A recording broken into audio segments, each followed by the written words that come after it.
What up, crew? Today I have a super special video because I'll be collabing with MLT himself. So, let's do it. Alright guys, now check this out. Here's how the collab is going to work. MLT did the performance on his channel, and I'll be covering the tutorial right here on my channel. So if you guys haven't checked out the performance yet, I'll put the link on the screen, and you should definitely go and do that. Otherwise, you're just watching a guy play with cards with no meaning at all. So anyway, this trick is known as Vernon's 3-card assembly, and of course, it's by the man Dai Vernon himself. What are these cards, by the way? What is this? Bro's Mind. What? I just opened up this deck to see this madness. What? Okay, we're gonna get rid of these. These look like ad cards. All right, so start off, hand the deck over to the spectator, let them shuffle it up as much as they would like. Once they're satisfied with the shuffle, you're gonna take the deck back from the spectator and tell the spectator that you're gonna pick out 2 special cards.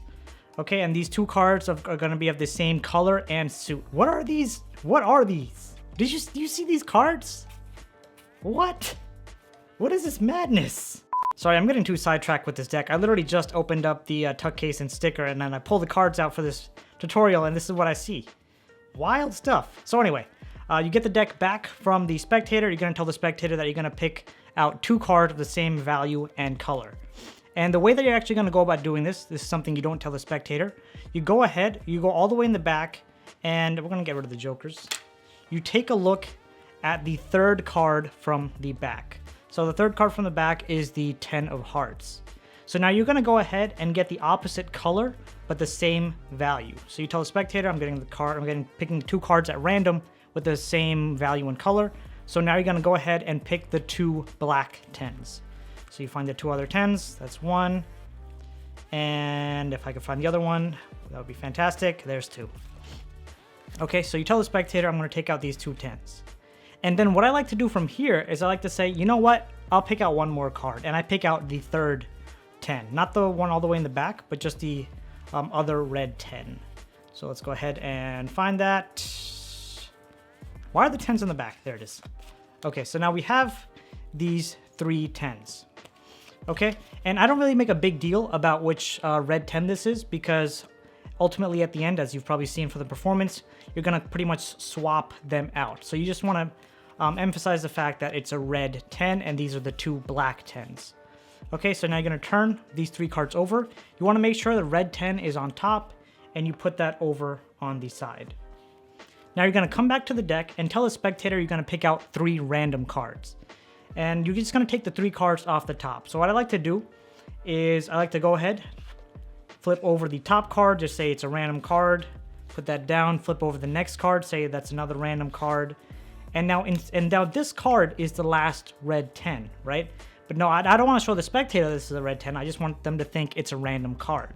So then I literally just do this. I posture, or like I gesture towards them, that then I just have this other random card.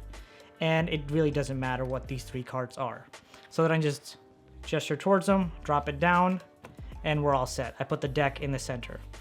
Now we have these 3 arbitrary cards here with the, sorry. The 10 of hearts actually has to go on the bottom. But for now we have these 3 arbitrary cards here. And one thing you can do when showing off the cards, you can just say I have these 3 random cards. And again, if you want to flash these 2 cards, you can go ahead and do that, 3 random cards. You want to move this 10 to the bottom. So you go ahead and do that. And then again, you can show really quick that I have these 3 10s right here. Again, don't bring too much attention onto the 10 of diamonds. You just want them to think it's a red 10. Now you're gonna start putting cards down on top of the deck 1 at a time. So you start off with the pile on your left, 3 random cards. Then you go right, then left, then right, then left, then right. You can even have the spectator go ahead and do this for you, because the more involvement that they have in this trick, the more impactful it'll be at the end. So now we have those cards. Now I can do a snap, magical gesture. You can have them do a snap, magical gesture, whatever it is. And then you can pull off the top 3 cards and reveal that the 3 10s assembled right back on top. Real quick edit that I'd like to make here based on MLT's performance.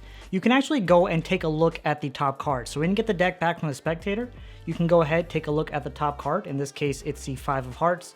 Then you go ahead, pick out the other 3 5s as normal, put those over to the side. And now you can actually have the spectator go ahead and pick out 2 cards at random, and you pick out the 3rd card. right? This could be done in multiple ways. They can pick out 2 cards first, then you pick the 3rd card, or you can go back and forth. You can have them pick a random card, then you pick your 5 of hearts, and they pick a random card. So the way MLT did it in his performance, they go ahead, spectator picks out 1 card at random, and of course they can take a look at the card, 7 of diamonds in this case. They pick out another card at random, 1 of spades, which should be an ace. I don't understand this still. Put that there. And then what you can do is you can give the deck a quick swing cut and grab a break, either a thumb break or a pinky break at the area that you cut to. Then you spread out, again, making it look as random as possible.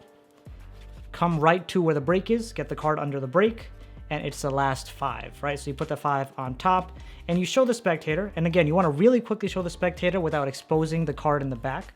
Really quickly show the spectator, these are random cards. And of course, you can give a little peek of the back card, right? You can just give a little bit of a peek. These are random cards, and then you just want to reverse the order. Then you can continue the trick as normal as I showed earlier in this video. Again, this would add a lot more impact since the spectator is interacting more with the deck, and it just seems a lot more random. So again, the whole effect of this trick is to show the spectator that we have 3 10s, 3 random cards. We pile them up all together, and all the 3 10s float right back to the top. That's the main effect you want to get across. And of course, this was favored by the man himself, Dai Vernon, so it's definitely a fantastic trick. And it actually fooled more people than I can actually imagine. Like, I was impressed by how many people this trick could actually fool. It's crazy. And that's pretty much all I got for you guys. Huge shout out to MLT for making this collab possible. Definitely a fantastic opportunity whenever I get the chance to work with him. And if you guys have not yet subscribed to him, go ahead and do that right now. All right, guys, feel free to check out that video, and possibly I'll see you there. Peace out.